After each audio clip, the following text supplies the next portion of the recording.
Welcome to Nerd Heaven.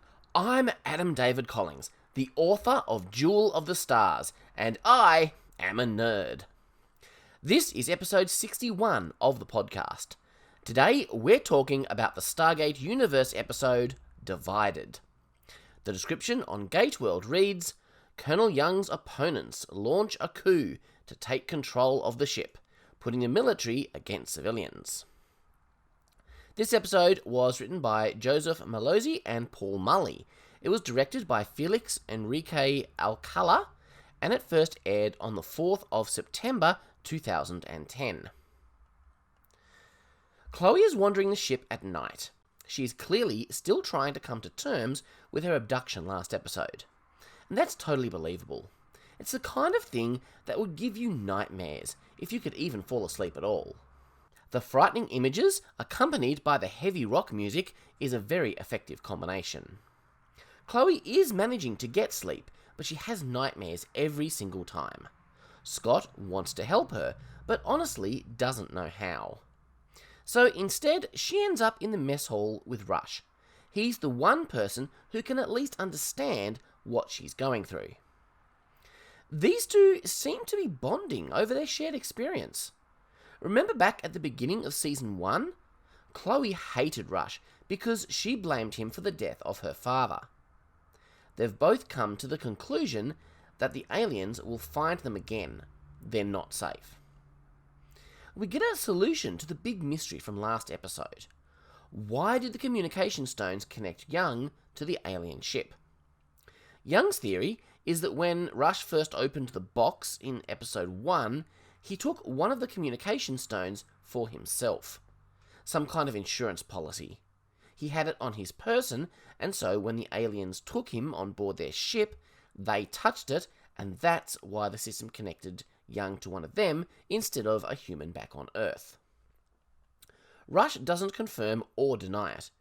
I think we can all safely assume that Young's theory is correct. Rush is more interested in how the aliens found us in the first place. He's been having flashes since his experience, much like Chloe is. He's convinced the aliens have put a tracking device on Destiny's hull, that they've been tracking the ship long before humans showed up on it. Destiny is something of an obsession for them, and I can understand that.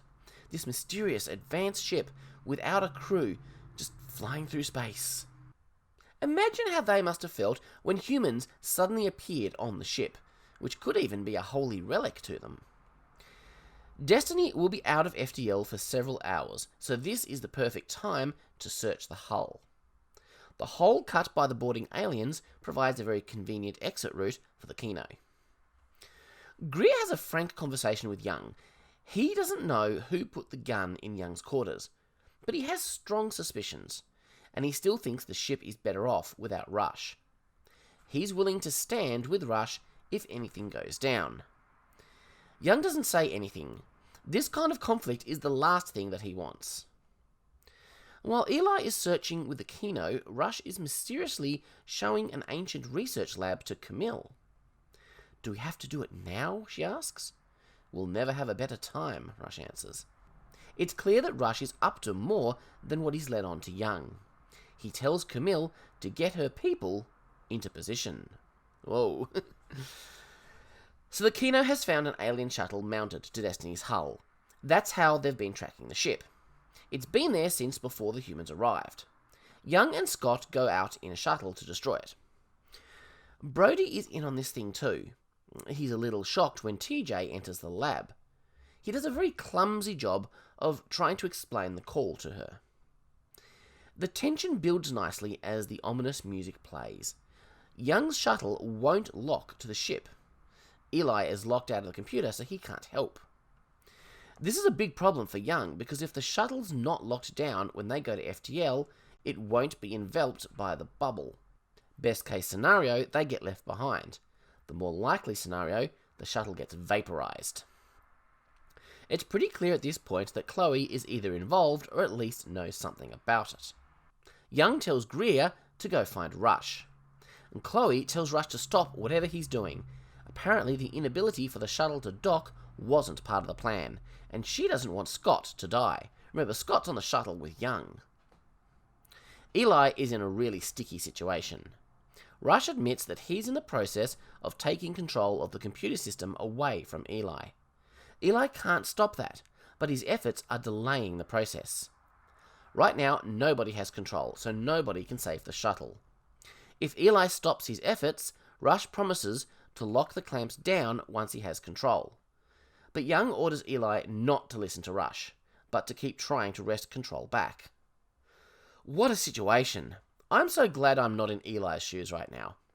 Even putting aside the question of who he should side with, it's hard to know what to do.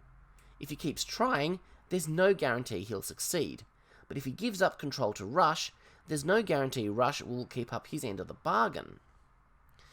Eli is stuck in the middle of the power struggle. So, who is going to blink first? Chloe and Camille, who are on Rush's side, want him to shut it down and release control back to Eli. That'll put an end to everything they're trying to do. In order for Young and Scott to live, somebody is going to have to relinquish control. In the end, Rush is the one to give up.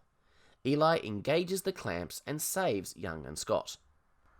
So what we have here is basically a civilian uprising against the military forces on the ship. Brody hasn't been able to do what he's supposed to do because TJ, who is military, is in the room. Camille has taken control of the ship and locked most of the military out of key areas. A couple of people are stuck on the wrong side of the wall, including TJ and a no-name soldier. Eli is on the military side, although he knew nothing about this uprising. Camille says that Young's actions have given her no choice. TJ outranks the soldier, as she says, "Well, we're not going to go shoot everyone, so put the gun down." Young assumes that this is just a personal thing between him and Rush, but this is so much bigger than that. Almost all the civilians on the ship are in on this. The civilians have all the food and water supplies, but since Rush released control prematurely, the military have control over life support. Poor Eli is stuck in the middle as usual. "Am I the only one who doesn't know what's going on here?" he asks. From Eli's perspective, he can't understand why people can't just get along. I'm kind of with him. The civilians have about 3 days of air in reserve. The military would have to go that long without water. It's a standoff. They trade some food and water for Eli. Young agrees to this because there's another way into the other side of the ship. Eli is shocked that Chloe is going along with this. Chloe's position is that Rush was an inconvenience, so Young left him alone to die. Young has admitted this was a mistake, he shouldn't have done it. But that doesn't take away the consequences. You see, that's what I love about serialized shows like Stargate Universe. Consequences. Consequences in fiction are fantastic. Camille has an interesting point. In every civilized society in the world, the military answers to a civilian government. If you view Destiny as a small community of people, then technically what we have right now is a military dictatorship. So where do you sit on all this? I'm honestly interested in your thoughts, so please feel free to leave a comment on YouTube or Podbean, or tweet me at @AdamCollings. I've always been torn watching this episode.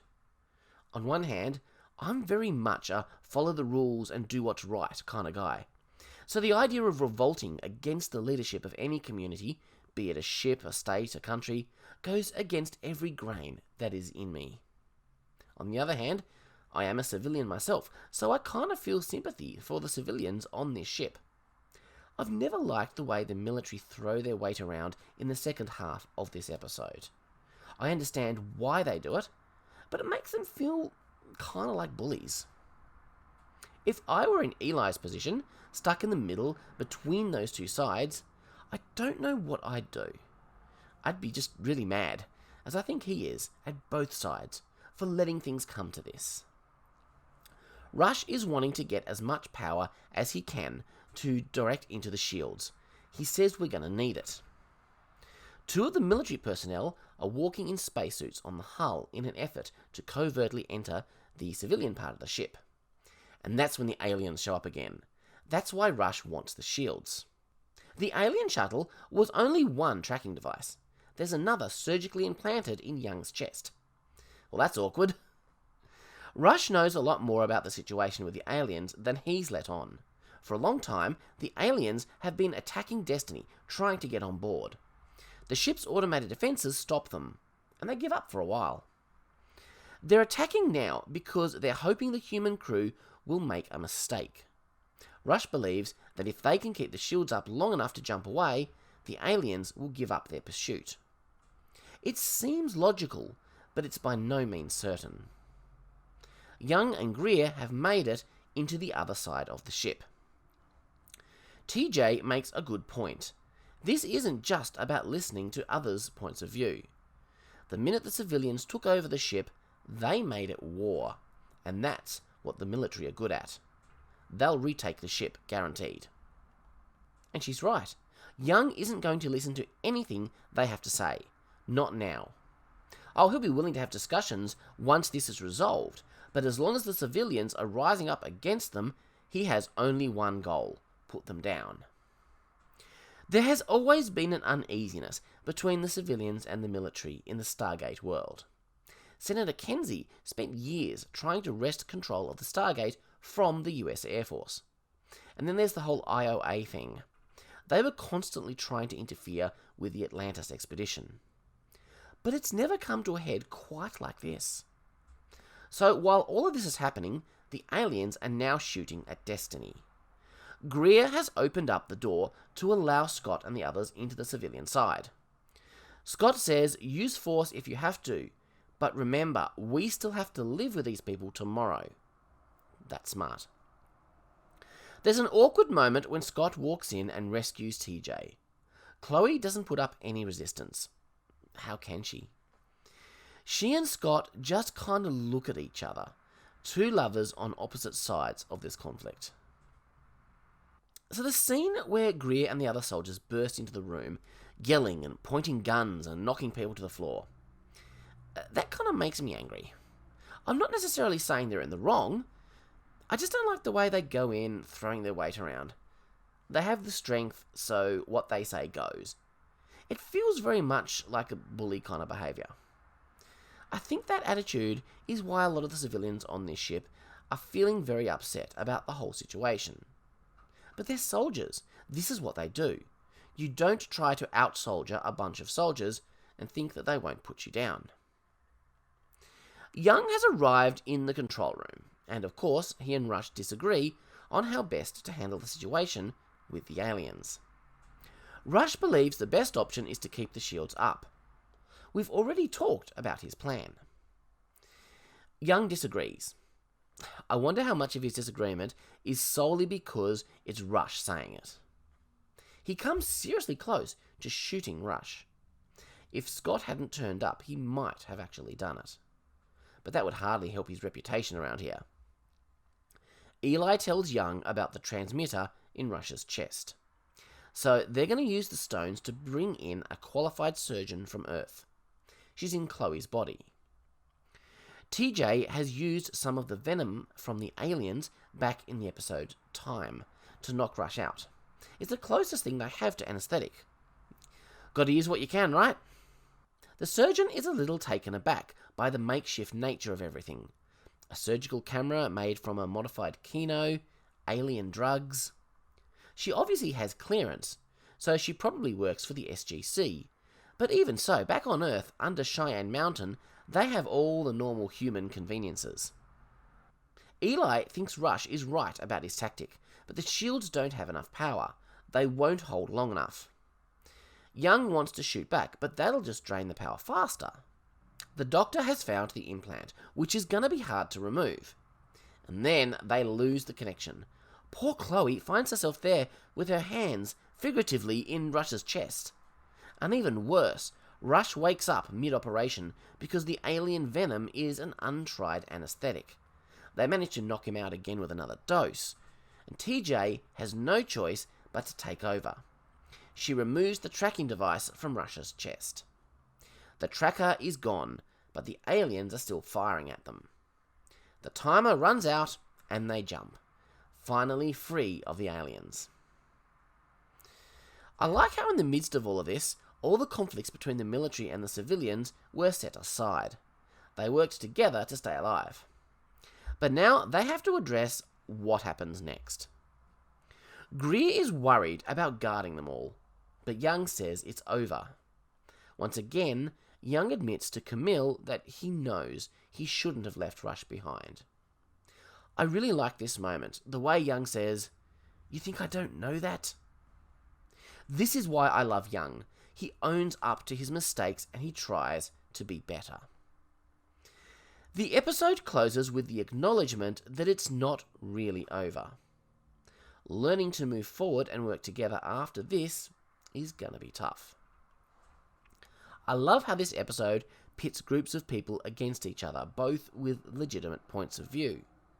In the end, I don't think we're really supposed to root for one side or the other. We're just supposed to lament how badly things have broken down. This is great drama. Clearly, Young has some things that he has to address. Rush is a troublemaker, and even Camille can be problematic. But if even people like Chloe, Brody, and Volker were willing to go along with this, then the civilian population of the ship have some legitimate grievances which Young is gonna have to work through. But the way the civilians went about it was wrong. They should have talked. And questions of ethics aside, trying to take over the ship from military personnel was doomed to failure right from the start. Very interesting times. Let's see how this continues to unfold as the story progresses. Next week, we introduce a whole new plot element which will become important in the episode Faith. I'm looking forward to revisiting it with you. Don't forget, if you haven't checked out Jewel of the Stars yet, you can get Book 1 anywhere you buy ebooks for just 99 cents, or in paperback from places like Amazon and Book Depository. Have a great 2 weeks. Live long and prosper. Make it so.